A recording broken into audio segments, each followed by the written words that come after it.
Hi folks, it's Andy and welcome to this week's Kendo Rant.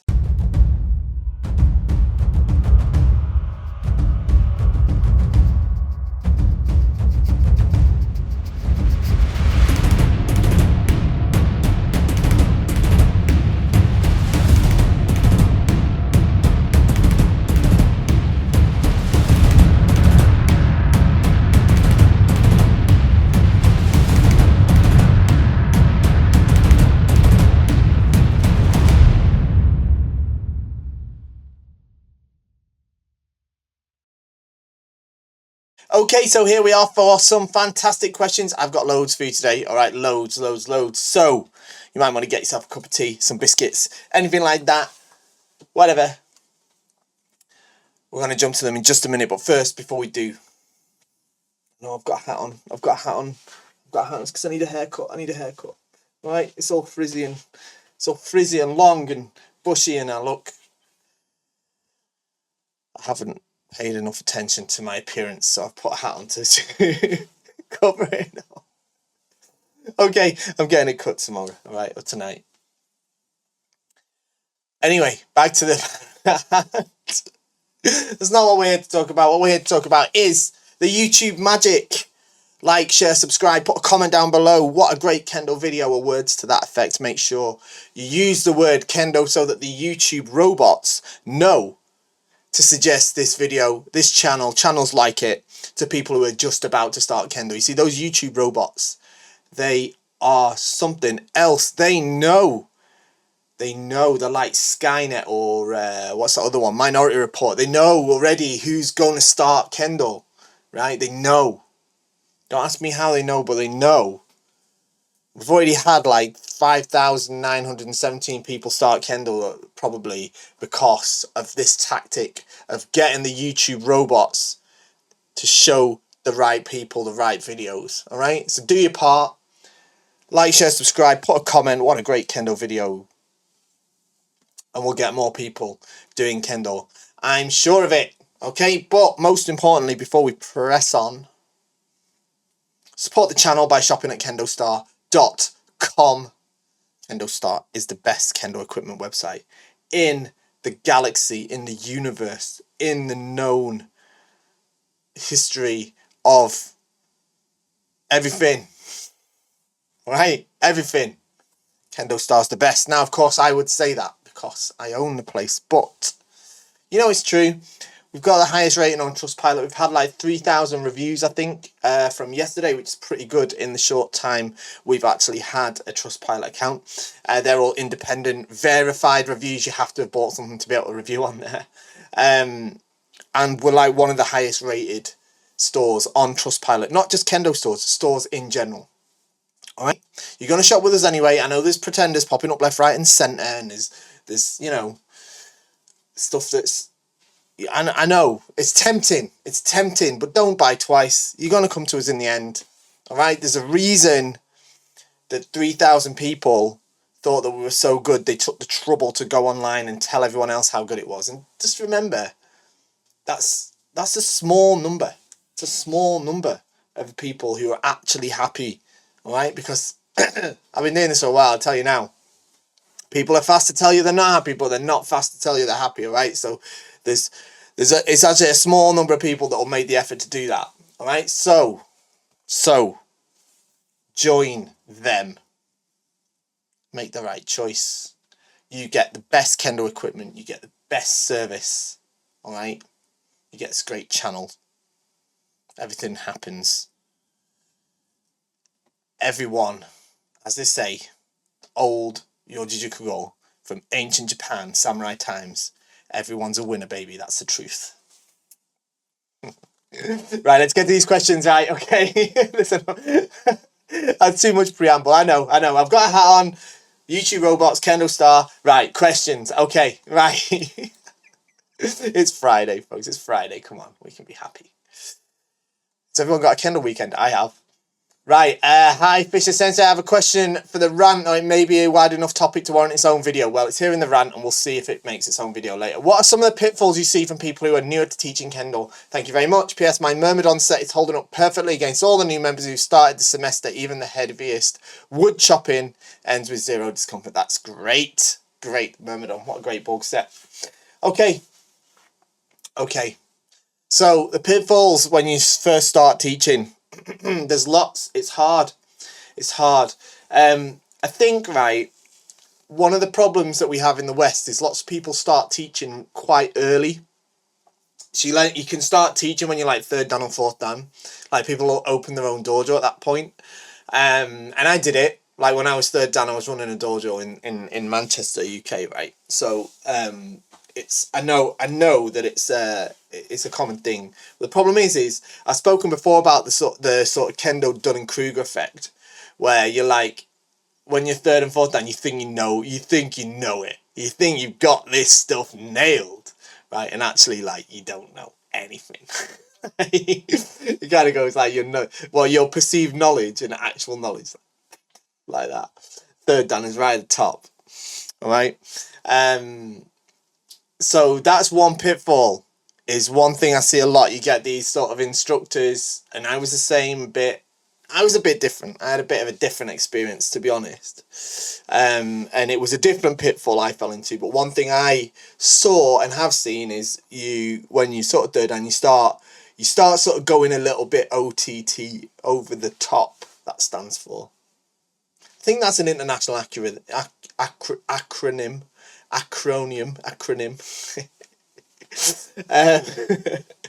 think that's an international one. But anyway, people get a bit over the top with it, and they'll either go like one way down the sort of, oh, we're all here to be samurai and all this sort of thing, or they'll go down this like, right, let's all practice men nuki gyakudo like this, and it's, it's like, let's practice ashisabaki, shall we?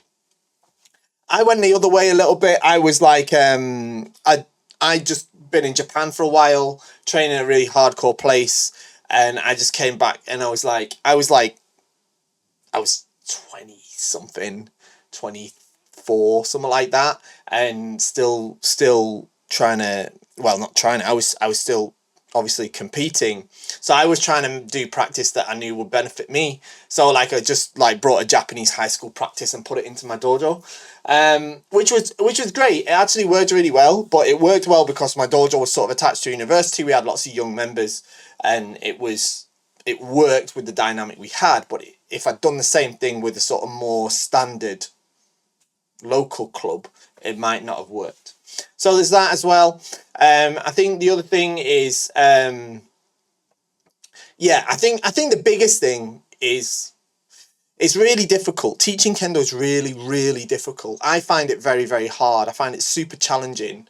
It's easy. I teach Kendo in lots of different aspects, right? I have my own dojo that me and my wife run. I have other things as well. I'm coaching the GB team at the minute, for example. I'll go and do a seminar. I'll do this. I'll do that. Whatever. So I've got all these different experiences of teaching Kendo at different levels, and I honestly find teaching at my dojo one of the hardest ones. I really find it one of the sort of most challenging ones, because it's really hard to teach people who are new to Kendo the importance of the sort of basics and the fundamentals and the boring stuff, whilst keeping them interested, keeping their motivation and stuff like that, whilst frankly just hammering over the same thing over and over again. And it's particularly difficult if you only have like one practice a week like I do. So it is super difficult, and I think that's where the temptation comes from newer instructors to kind of skip it and jump right to the fun stuff. That you, as a newer instructor, like say if you're like third dan, fourth dan level, it's stuff that's like new to you in the way that it's stuff you've recently become able to, you've recently got to the point where you have the ability to do some more maybe complicated waza or complicated themes, and you try to introduce that to your dojo, and they're like, they're still not past the Asabaki phase, they're not past the Humikomi stage. And that can be a real mess, alright? And that's why you end up with, like, people who are, like, struggling with Ikkyu, and then they're flying in trying to smash Gyakudo and stuff like that. You know, so, yeah. It's difficult. It's difficult, alright? Next one. Hi, Andy Sensei, I have an unusual one for... Hi, Andy Sensei. I have an unusual one for you. An unusual one for you. Should we say that again? We'll do some pronunciation practice with Andy. I have an unusual one for you. There we go. In my dojo, most experienced male kendoka train without underwear. Right, I know where this is going, and it's not as unusual as you think it is. When I asked them why, they said it's more comfortable. I've been reluctant to try it myself as I'm a bit self-conscious. Is this common practice, and what's your personal opinion of it? In case you've never come across this practice, I'm genuinely not trying to be funny, thanks. Alright, so as I said, this is not nearly as unusual as you perceive it to be. Alright? Commando Kendo is a thing, and as another ancient Japanese Yojijukugo proverb says, this is the way. This is the way.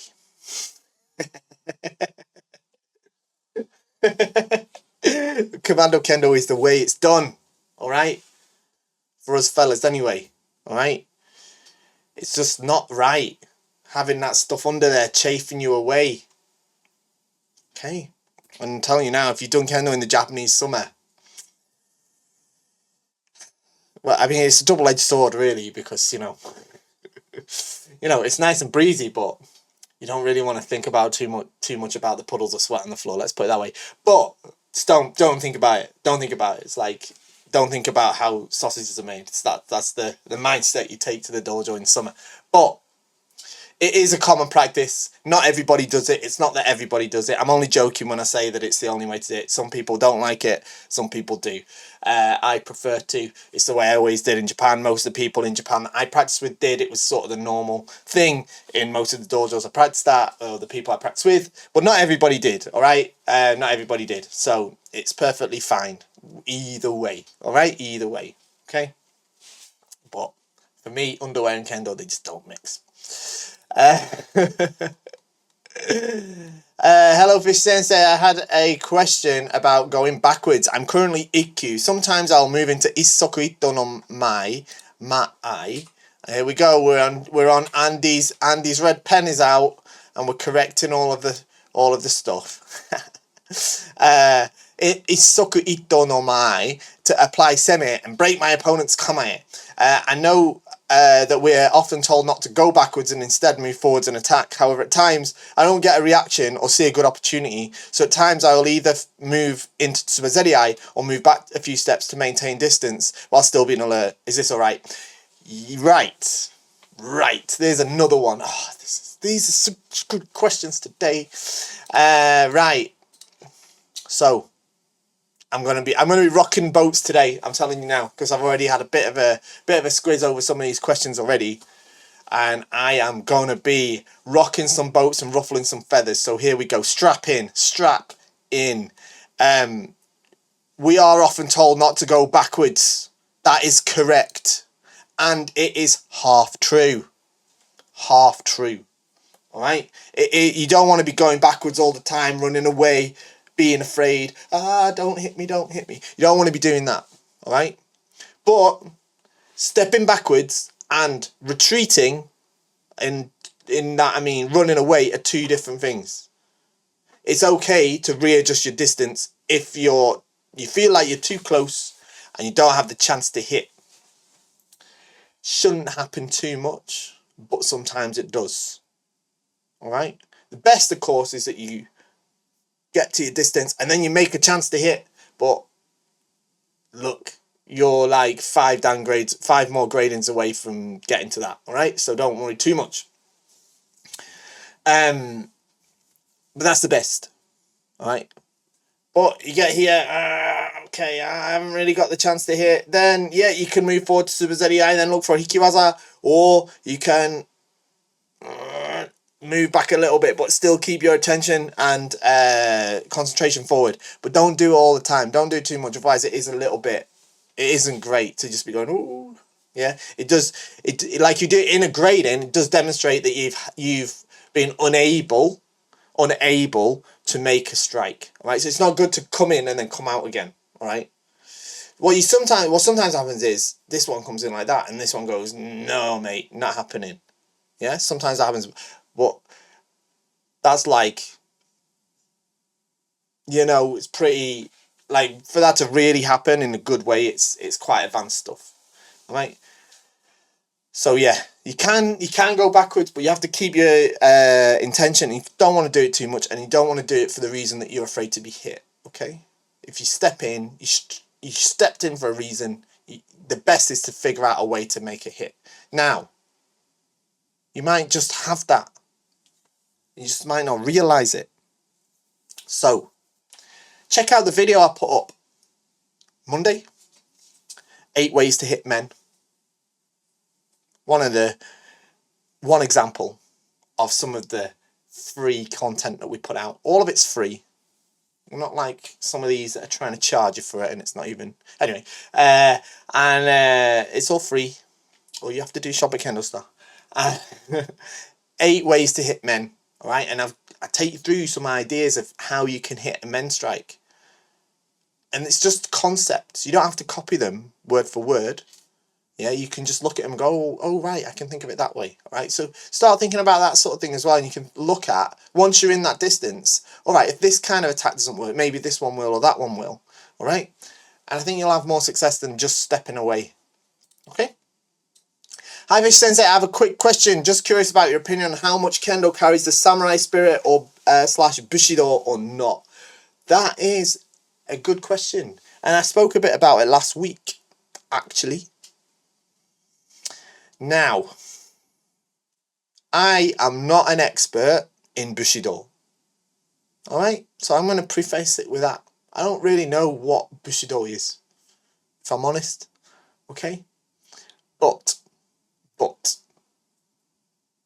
Kendo is a means to improve yourself as a person so that you can apply yourself and put yourself in very challenging, physically and emotionally, situations and overcome them through hard and diligent practice. To interact with others with dignity and respect. To face situations that don't go as planned, again with dignity and respect. And to overall become a good, helpful member of your Kendo club. And by extension of that, society as a whole. Okay? Because these lessons that we learn from Kendo apply to our everyday life. And therefore, we become beneficial members of society. I think that is what the samurai spirit is. All right? For me, that's what a samurai is. Right? An upstanding, good example member of society that's there to help those that need help and there to overcome the challenges and be, as I say, a good member of the community. And Kendo helps us do that. All right? So for me, that is why Kendo carries the samurai spirit. It's nothing to do with swords, nothing to do with duels, as I talked about last week. All right? It's nothing to do with that. Kendo, the shinai has surpassed the katana in its ability to allow us to become, for want of a better word, samurai. Okay, let's move on. Hi, I think my main strike is too obvious even when I try to set up the strike. I'm going to, as fast as I can, pushing with my waist forward and my left leg, yet, and keeping my shinai at their eye level before striking, but people still have time to defend. Is this a speed problem or something else? Well, it could be all sorts of things. Sounds to me probably like it's an issue with probably a few things. Probably properly and efficiently efficiently using your left leg, and so that you're actually propelling your body forward and your hips forward in an effective and efficient way, right? And probably not really using your left hand to swing the shinai, probably your right hand's in there. That gives it away quite a lot. And maybe, yeah, overall it's just a bit on the slow side. Without seeing it, it's impossible to say, but they are common reasons why people's men strikes are a bit slower than they would like them to be. All right, so that's what I would say just based off that small paragraph. Next one, here we go. Let's have a look. Yesterday evening, I washed everything by hand. Okay, this is from a longer comment, but I washed everything by hand. The KendoStar Essentials single layer cotton Kendogi and synthetic Hakama uniform is really great. It is, isn't it? It is a great uniform, especially sort of, you know, the value that it is. It's great first set. What I noticed is that the gi didn't bleed out any colour. So I guess it's not dyed with eyes on it. I can't really read the washing instructions as they're in Japanese, maybe Chinese, because no, they're in Japanese, I think. But I don't have one here, but I'll check. They don't always have their okurigana. I think I spotted the kanji for hand wash next to this tub that says 40 degrees. Now, my actual question, if the gi does not stain and I can theoretically wash it up to 40 degrees, can I wash it in a net for delicates with the special program for wool, 30 degrees duration, 30 minutes spin? Okay, with special detergent for dark clothes, since I can wash it at up to 40 degrees, shrinkage doesn't seem to be a problem either. I know that this is a very difficult question to answer also in terms of warranties and all that. I've already seen your videos of hand washing. Unfortunately, there's always other Kendogi than the one I have. Oh, there are always other Kendogi than the one I have yet.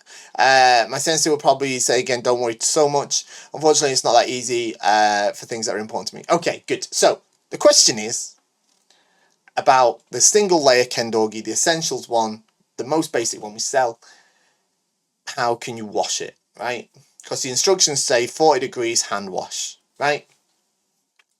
And you're right, there's a sort of warranty issue that I can't really tell you to throw it in the washing machine, because if you do that and you put it all on like, I don't know, 2 million degrees and put in like 3 boxes of detergent, that it's going to come out like this big and bleached white, all right? And then you're going to tell me that, you know, is it covered by warranty? You're not going to do that. I know you're not going to do that, but people might. That's why I can't just, go on there and say you wash in the machine.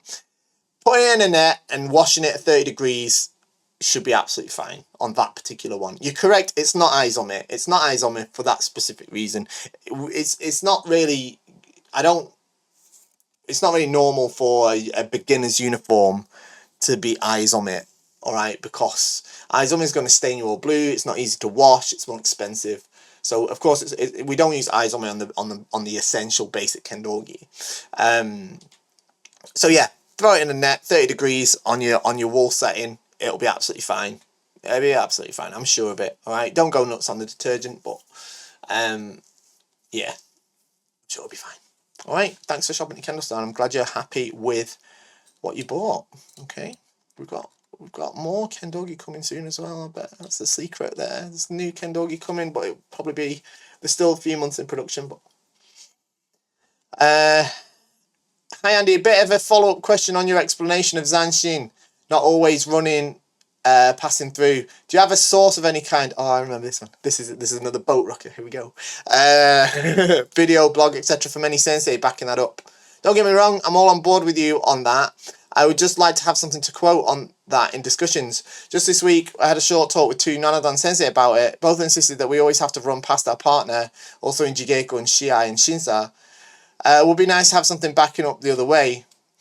So I saw this was a post on the early access group, and I replied to it and just said, what would you define as a sensei in terms of a source? What counts as a good enough source? So most of the Sensen Dan holders are from older generations, so most of them want to listen or accept opinions from renowned Hachidan sensei. That's why those discussions are always a bit difficult, but maybe you can advise some good arguments on the topic which might weigh a bit against 7th Dan his rights, because okay. Alright. Are we all ready? Fasten your seatbelts. Get ready to type your angry comments. Here's the thing. First off, anything I say on this channel, or otherwise, other people's channels, it's just my opinion. Alright? It's just my opinion. I'm not saying it's right because I said it's right. It's just what I think. Alright? So if you don't, I'm not saying this to you directly, by the way. I'm saying it to anyone who's about to disagree with what I'm about to say.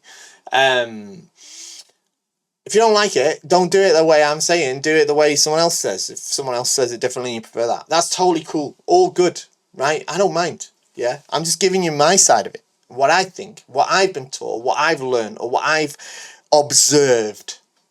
All right. So first off, there's that. Now, what we're talking about here is this kind of like thing where, and it's always in like Ikkyu Shodan level, right? And sometimes it goes up as like far as Sandan, Hyondan, Godan. I've seen it in Rokudan and Nanadan too. Not often in successful candidates, let's put it that way. But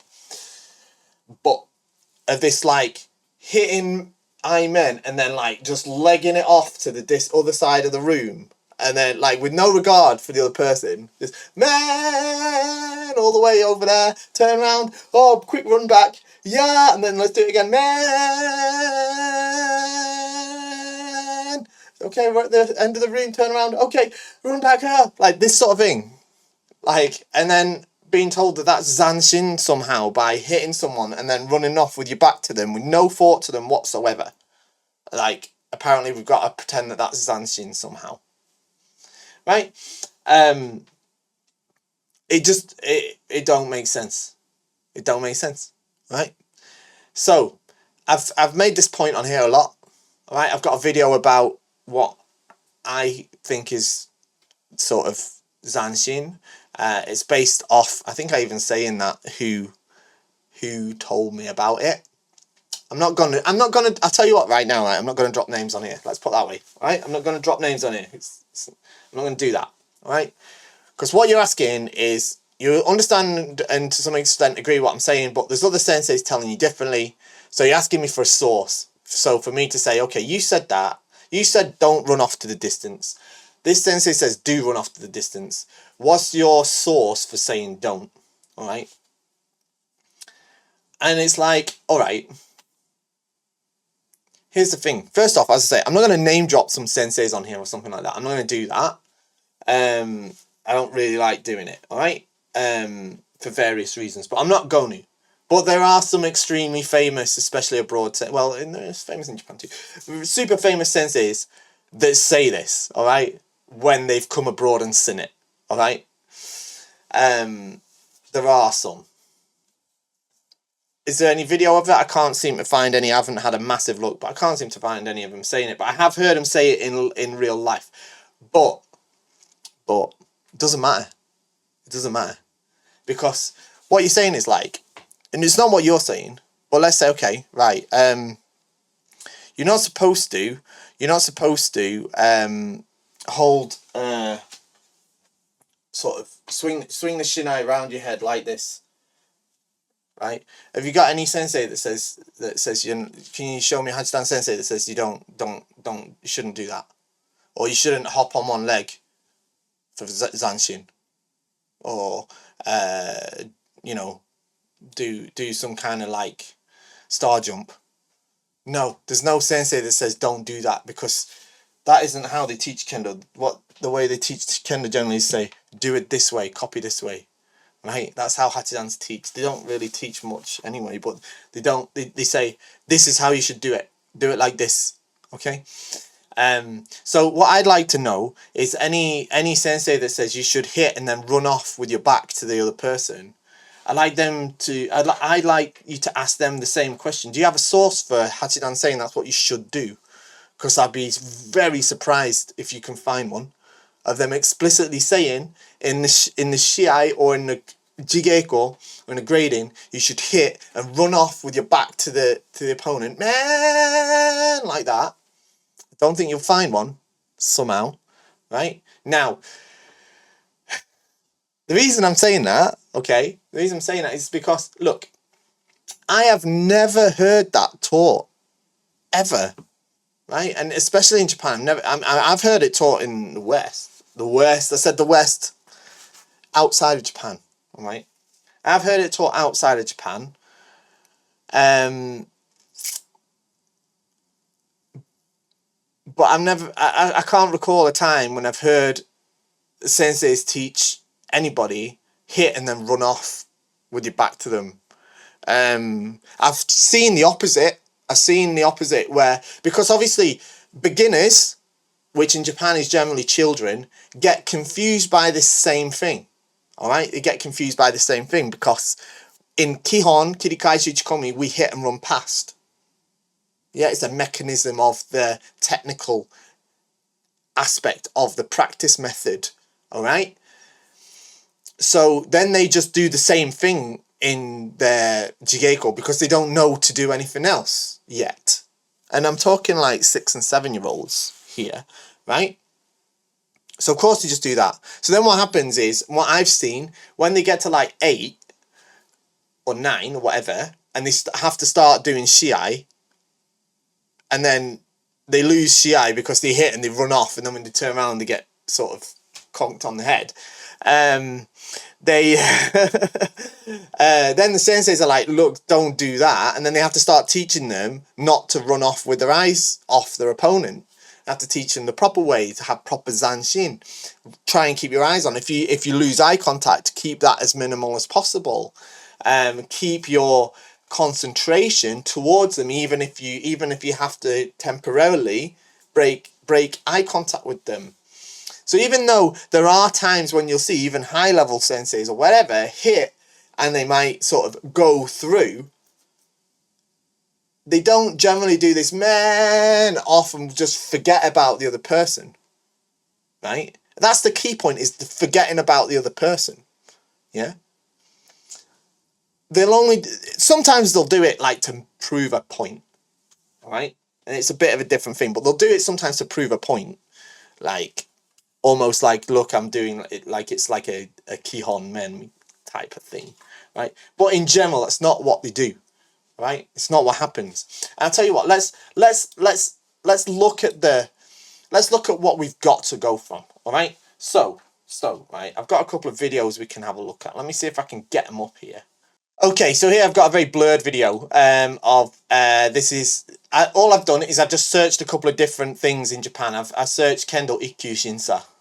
You can probably see at the top there, Kendo Ikkyu Shinsa at the top there. Right. So this kid here, I'm not sure how old they are, but they're not that old.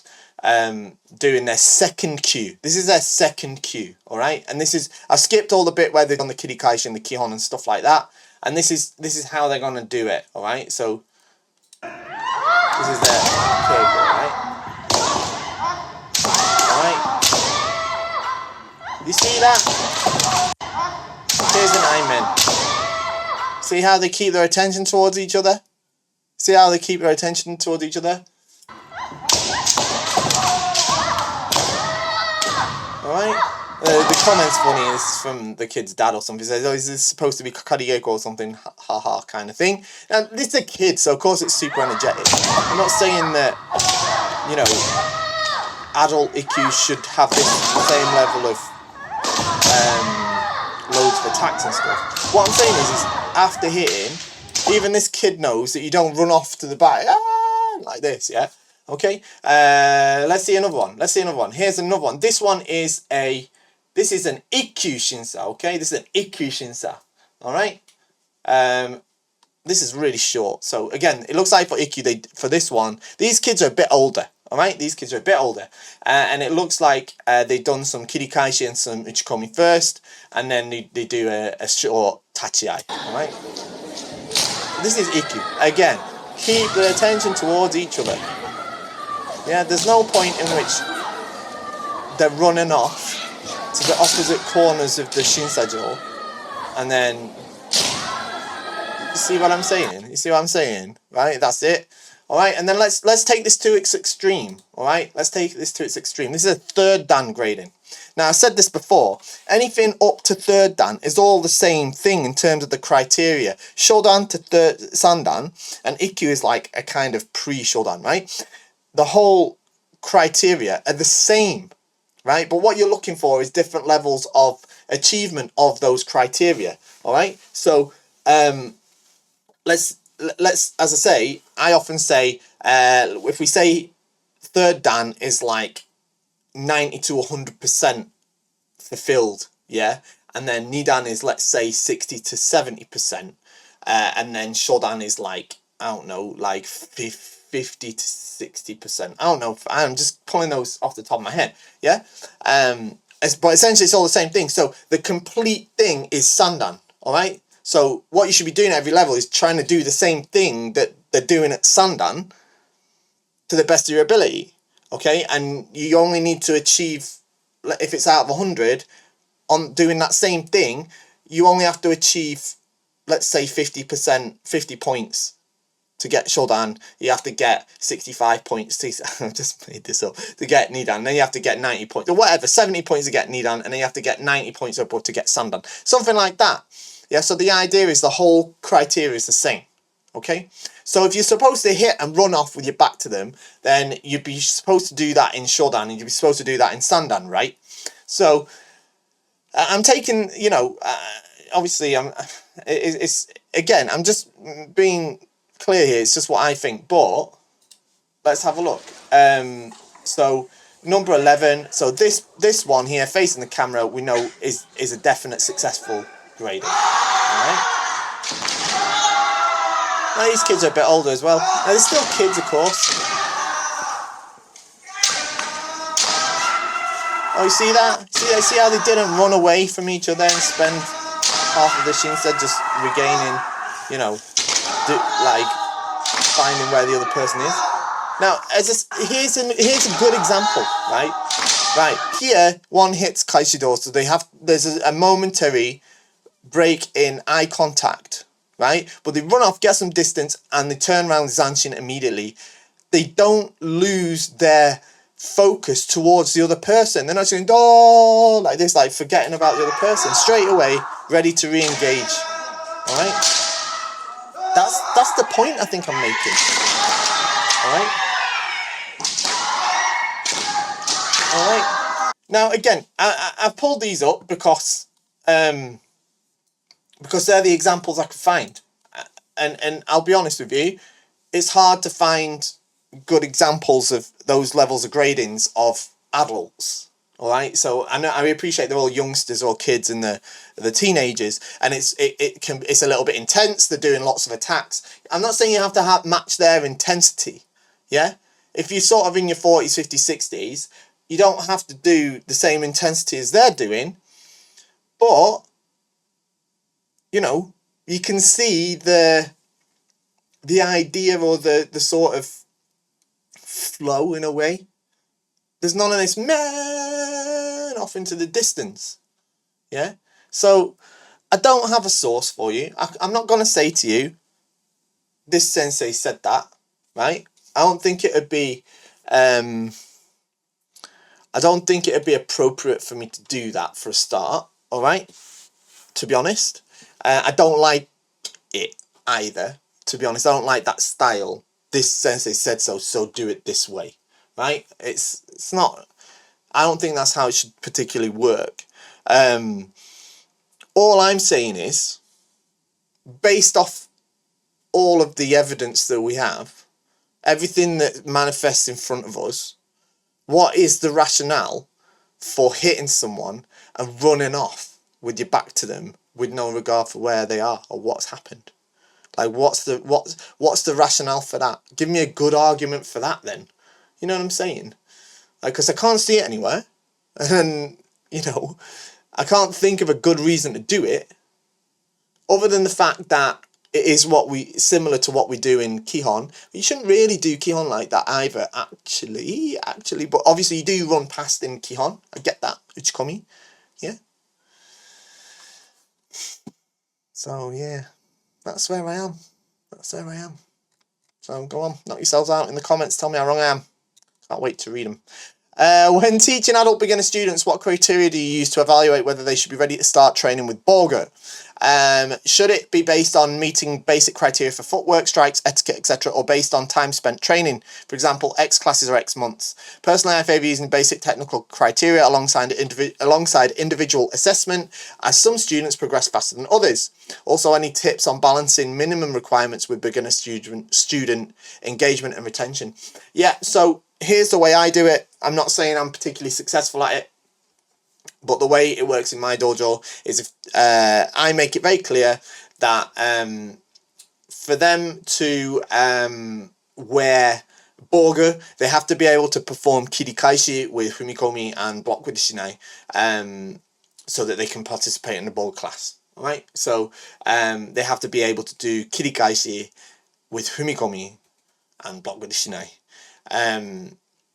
Obviously, to the standard that I believe is acceptable, including all the associated etiquette and what have you.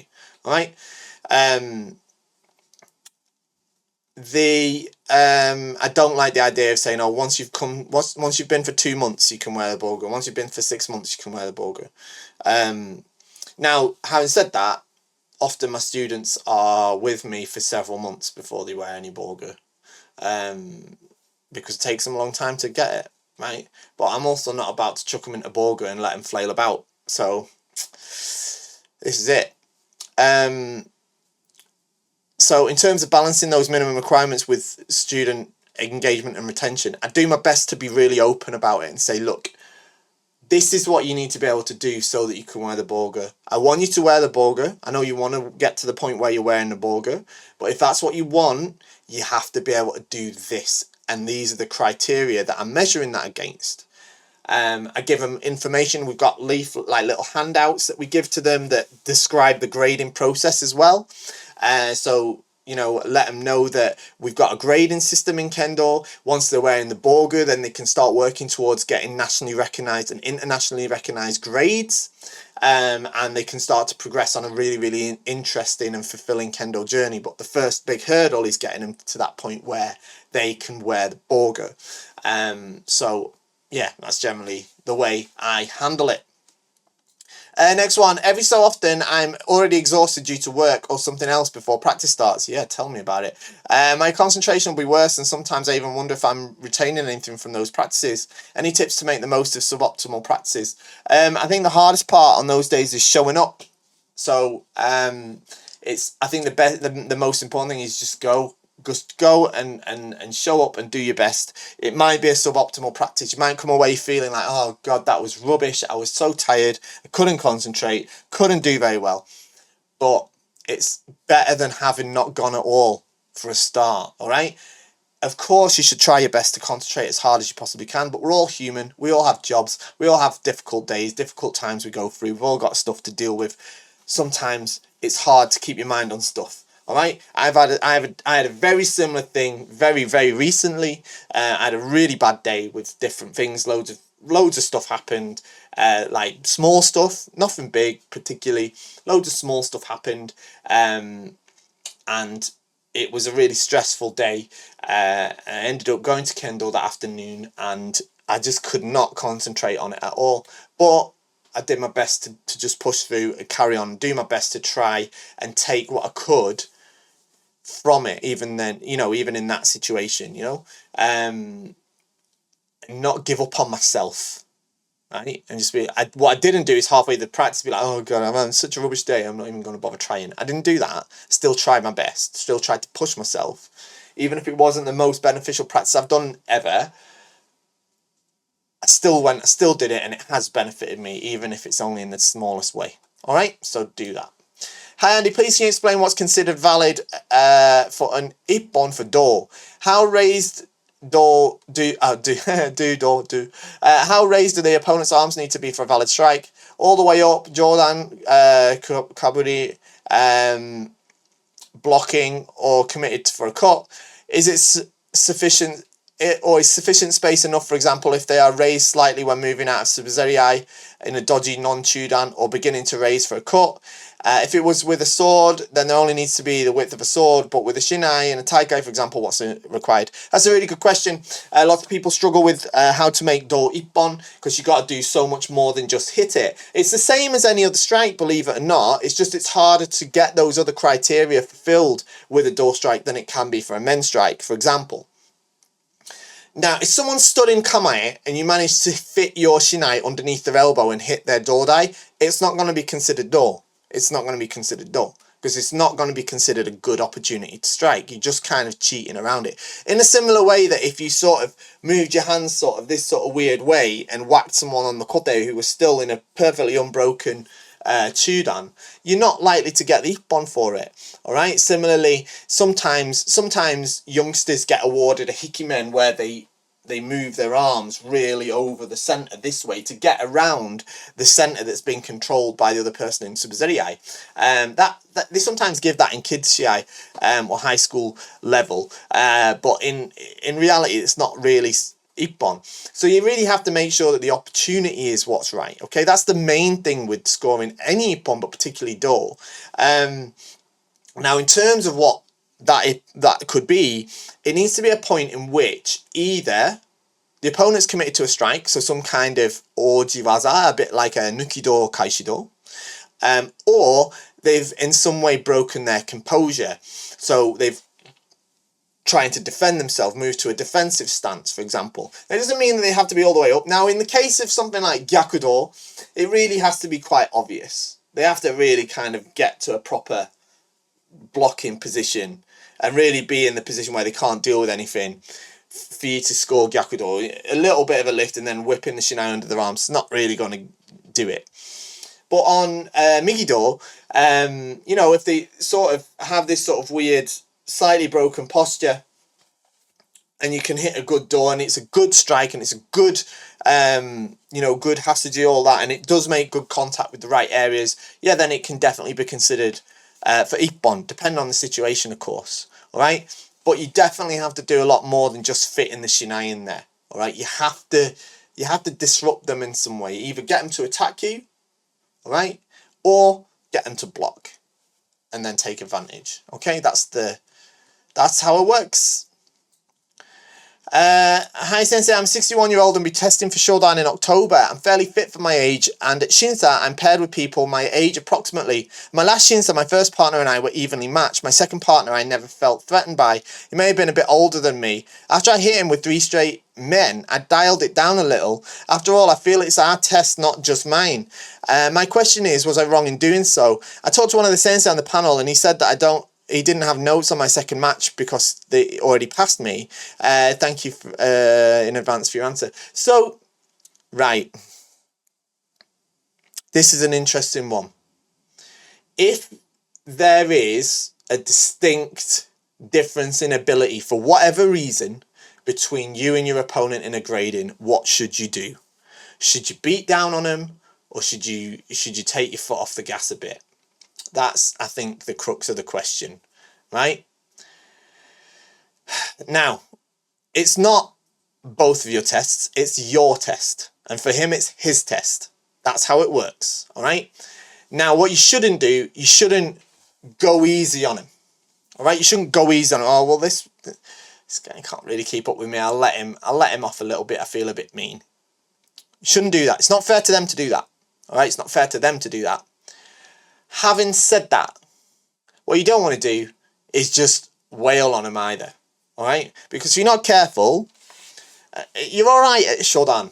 At Shodan, you'll be fine. Nidan probably as well. But once you start getting to like Nidan, Sandan, especially when you start getting up to like Yondan, you're going to struggle if you do that, because you're going to, it's easy to get in, if you spend too much of the grading beating up the other person, you might miss the opportunity to demonstrate what the panel's looking for. All right? So, does that make sense? I don't know if that makes sense, but you have to show you're hitting in the right way, not just hitting. All right? Especially, like I say, once it gets to Yondan and above. So that it's worth bearing that in mind. All right? So you don't just want to wail on them, but at the same time, you don't want to be like, oh dear, you know, this person's a little bit out of the depth here. I'll make this a bit easier for them. That is not your place to do that. It's not fair for you to do that. All right, so don't do that. Okay, do your best to pass the exam. All right, that's the only thing you have to care about. Next one, last one. Okay, Sensei, how do I keep my Kendo clean in Shiai? Getting ready for Shiai in October, and I know that I tend to pull my arms way too far back when I get competitive. Some people tend to fall into the habit of using two waza. Some people struggle with their footwork, etc. So what would you recommend to either think about during competition or do physically to keep it all cleaner? Thank you as always for your videos. Thank you. Right, so there is, I know lots of teachers that have said, and I agree with this for the most part, in that whatever you practice in the dojo, like, gets like 10 to 20% worse in the Shiai, all right?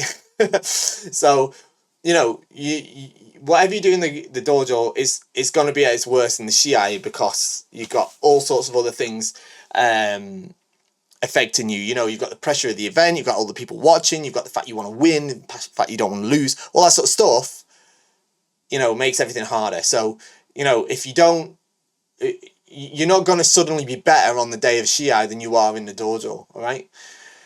So the thing is the fact of the matter, it's two things. One is practice in the dojo, and two is practice of Shiai. Practice in the dojo to do your best to make your kendo as clean, or as, let's say, get your kendo to the place, you know, towards the place you'd like it to be, as close as possible to it. So that, let's say this is your dojo kendo and then this is your Shiai kendo. If you move this up, then this comes up with it. Does that make sense? Right? So it's not going to go like that. Right, it goes like that, right? So if you Shiai Kendo's a little bit, I don't like the term Shiai Kendo, but the Kendo you sort of tend to do in the Shiai versus the Kendo you tend to do when you're a bit more relaxed in the dojo. If that goes up, this comes up. That goes up, this comes up. Now, of course, it's great. Now, so what we're first talking about is raising this level, right? And then the next step is to close this gap. Close this gap, all right? And the only way to close that gap is to feel more like you feel in the dojo. And that's by getting more experience in the Shiai. That's super hard, right? Because you might do 100 Shiai and still feel the same.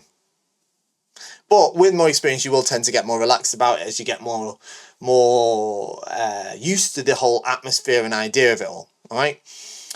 So they're the two ways of doing it, I think. All right? Yeah, that's where I'm going with that, I think. I think that's the way to look at it. All right? There's no shortcut, unfortunately. And there we go. That's them all. Thank you very much for watching, everyone. Don't forget to please the YouTube robots. Don't forget to shop at KendoStar. Have a fantastic weekend. Hope it's full of Kendo. And I'll see you all next time. Bye-bye.